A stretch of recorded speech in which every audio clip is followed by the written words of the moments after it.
Okay guys, so first time kong itatry itong Health Fusion Melatonin Gummies. Mag-Netflix pa kami ng anak ko, baka manood kami ng Squid Game. Pero mamaya iinumin ko to. Melatonin siya, pero may 5-HTP, magnesium and L-theanine. Sugar free na rin to. And yung ganitong pack, meron na siyang 5 vegan gummies. Mura lang yata to. So, ganyan yung laman niya, gummies siya. I think it's grape flavor. I used to be a morning person, pero lately, sobrang hirap talaga ako makatulog. Like, minsan inaabot ako ng 12 a.m. or 1 a.m. bago ako talagang antukin. And sabi nga nitong smartwatch ko, hindi daw maganda yung tulog ko lately.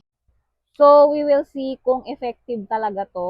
By the way, yung one gummy meron ng 3 milligram na melatonin. FDA registered din, na-check ko naman na. Manonood na muna kami ng Netflix ng anak ko. Babalikan ko kayo mamaya. So, it's now 9:45 p.m. Nakadalawang episode lang kami ng anak ko sa Squid Game. Bukas na namin tatapusin. So, iinumin na natin itong melatonin from Health Fusion. Actually, kinalahati ko lang yan kasi first time ko lang tong i-try. And sa totoo lang, I'm scared. Baka di na ako magising. So, yeah, it's now 10 p.m. Good night. Matulog na tayo. And i-update ko na lang kayo bukas kung ano masasabi ko dito sa melatonin from Health Fusion.